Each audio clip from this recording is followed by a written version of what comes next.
वैसे जब कभी भी कहीं भी चुनाव होने वाले होते हैं तो आरोप प्रत्यारोप का दौर तो जारी ही रहता है। किसी भी नेता का बयान सुर्खियों में आ जाता है। वहीं बीते एक साल से चर्चाओं में रहने वाले बीजेपी नेता और पूर्व सांसद रमेश बिधुड़ी एक बार फिर से चर्चाओं में है।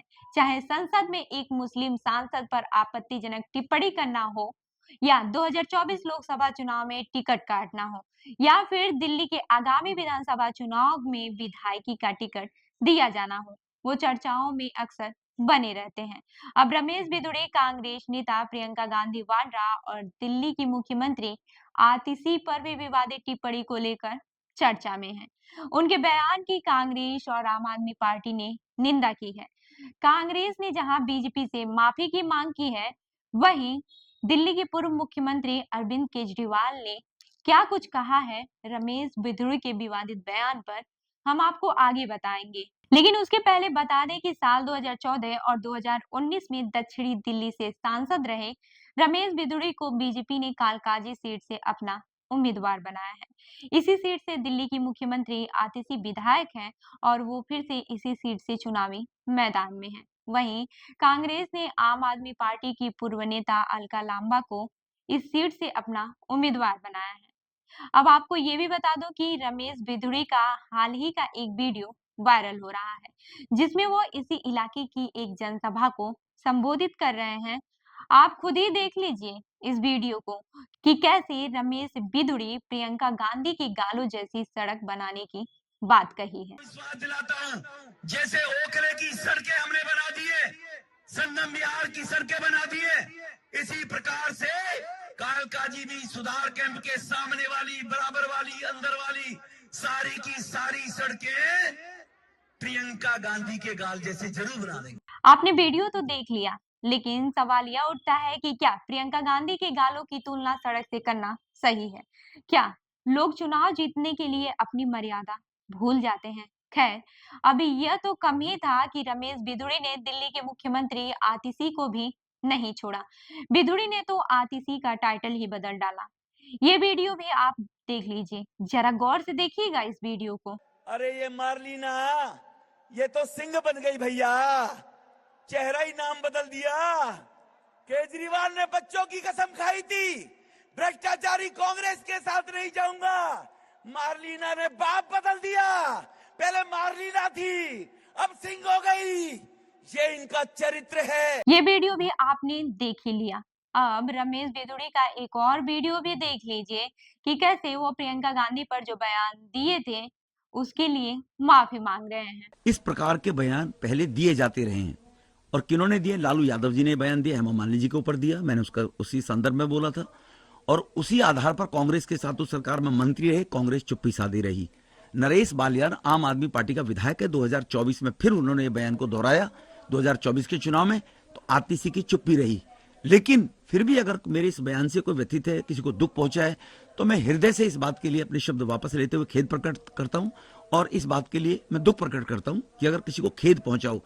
लेकिन इन लोगों को उंगली उठाने का कोई इस बात के लिए राइट अधिकार ही नहीं बनता है कि वो ऐसे बयानों की करे, तो पहले अपनी गिरबान पर। ये आपने वीडियो देखा कि प्रियंका गांधी पर जो रमेश बिधुड़ी ने टिप्पणी की थी, उस पर माफी मांगी है। लेकिन एक्स पर भी एक पोस्ट किया है जिसमें उन्होंने लिखा है कि किसी संदर्भ में मेरे द्वारा दिए गए बयान पर कुछ लोग गलत धारणा से राजनीतिक लाभ के लिए सोशल मीडिया पर बयान दे रहे हैं।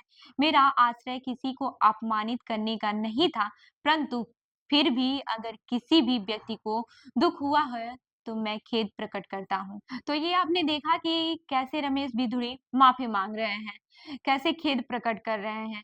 वहीं जो विवादित बयान दिए हैं, इस पर कई सारे नेताओं ने अपने वीडियो साझा किए हैं, इस पे टिप्पणियां की हैं, उनकी आलोचना की है। आप इस वीडियो को भी देख सकते हैं। रमेश बिधुड़ी जी जो बोलते हैं वो अपने नेताओं से डिस्कस किए बिना बोलते होंगे या अपनी पार्टी के सीनियर लीडर्स के बिना इशारे पे बोलते होंगे, ऐसा तो हो नहीं सकता। तो भारतीय जनता पार्टी का ये चरित्र है कि महिलाओं के ऊपर भद्दी टिप्पणी करो, महिला मुख्यमंत्री के ऊपर टिप्पणी करो। कल जिस मंच से प्रधानमंत्री जी दिल्ली की जनता से अपील कर रहे थे कि उनकी सरकार बनवा दो, उसी मंच से रमेश बिधुड़ी जी महिलाओं को गालियां दे रहे थे, महिलाओं पे अभद्र टिप्पणियां कर रहे थे। प्रधानमंत्री जी को बताना चाहिए कि क्या वो इसकी बात से सहमत हैं कि नहीं है। क्या वो रमेश विधुड़ी जी जैसे व्यक्ति को ही दिल्ली की राजनीति में आगे लाने के लिए वोट मांग रहे हैं लोगों से? देखिए, भारतीय जनता पार्टी महिला विरोधी है, ये जग जाहिर है। और ये बहुत चिंता की बात है कि इसी भारतीय जनता पार्टी के हाथ में दिल्ली की सुरक्षा व्यवस्था है। रमेश विधुड़ी जी की टिप्पणी ये दिखाती है कि भारतीय जनता पार्टी की क्या मानसिकता है। अगर भारतीय जनता पार्टी के नेता, भारतीय जनता पार्टी के पूर्व सांसद, भारतीय जनता पार्टी के विधानसभा प्रत्याशी महिलाओं के प्रति ये राय रखते हैं, तो कैसे भारतीय जनता पार्टी दिल्ली की महिलाओं को सुरक्षा देगी? और मुझे ये लगता है कि ना सिर्फ कालका जी के लोग, बल्कि दिल्ली की जनता और दिल्ली की महिलाएं रमेश विधुड़ी जी की इस टिप्पणी का, इस मानसिकता का आने वाले चुनाव में भारतीय जनता पार्टी को मुंहतोड़ जवाब देंगे।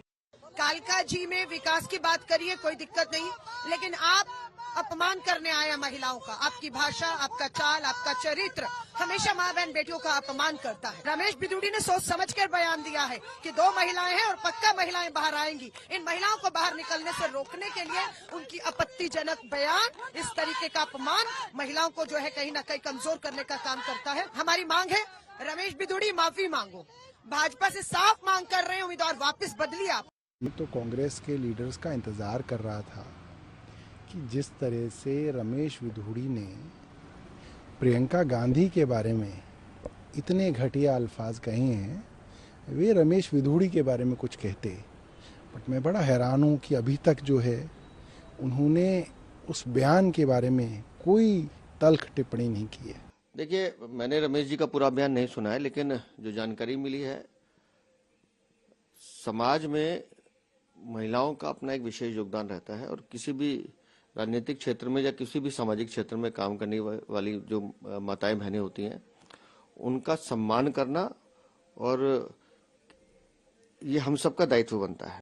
ये तो आपने वीडियो देखा, अब कुछ एक्स पर किए गए पोस्ट को भी उठा लेते हैं। आप देख सकते हैं कि इस पोस्ट में लिखा है कि पवन खेड़ा ने, यह बदतमीजी सिर्फ इस घटिया आदमी की ही मानसिकता नहीं दिखती है, यह है इसके मालिकों की असलियत। ऊपर से लेकर नीचे तक राष्ट्रीय स्वयंसेवा संघ के संस्कार आपको भाजपा के इन ओछे नेताओं में दिख जाएंगे। वहीं रमेश विधुड़ी ने आतिशी के लिए जो बयान दिया है, उस पर आम आदमी पार्टी ने सोशल मीडिया पर एक पोस्ट शेयर करते हुए यह लिखा है कि बीजेपी ने फिर अपना महिला विरोधी चेहरा दिखाया। बीजेपी को गालीबाज नेता रमेश विधुड़ी ने महिला मुख्यमंत्री आतिशी आप जी के खिलाफ भद्दी और गंदी भाषा का किया गया इस्तेमाल अपनी हार नजदीक देखकर अब बीजेपी इतना बौखला गई है कि महिलाओं को खुलेआम गाली दे रही है। वहीं अगर आतिशी के बारे में अगर कोई कुछ बोलेगा तो आपके मुखिया अरविंद केजरीवाल कैसे चुप रह सकते हैं? उन्होंने भी एक पोस्ट चिपका डाली। मतलब उन्होंने भी लिखा, एक्स पर एक पोस्ट में लिखा है कि बीजेपी के नेताओं ने बेशर्मी की सारी हदें पार कर दी है। बीजेपी के नेता दिल्ली की मुख्यमंत्री आतिशी जी को गंदी गंदी गालियां दे रहे हैं। एक महिला मुख्यमंत्री का अपमान दिल्ली की जनता सहन नहीं करेगी। दिल्ली की सभी महिलाएं इसका बदला लेंगी। तो ये आपने देखा कि रमेश विधुड़ी के बयान से सियासत में पूरी हलचल है। आरोप प्रत्यारोप का दौर जारी है, लेकिन सवाल अभी यह उठता है कि क्या सिर्फ चुनाव जीतने के लिए इस तरह के बयान देना ठीक है? ऐसा भी हो तो सकता है कि आप काम करके चुनाव जीतें। जाहिर सी बात है कि अगर कोई पार्टी काम करेगी तो जनता उसे जरूर चुनेगी। लेकिन इस तरह से बयान देकर कहाँ तक की राजनीति करना सही है? यह तो रही पार्टियों की बात, लेकिन मैं आपसे जानना चाहती हूँ कि क्या रमेश विधुड़ी का इस तरह से विवादित बयान देना किस हद तक सही है? हमें कमेंट करके जरूर बताइएगा। मैं हूँ रूबी आपके साथ और आप देख रहे हैं जनदर्पण न्यूज। धन्यवाद।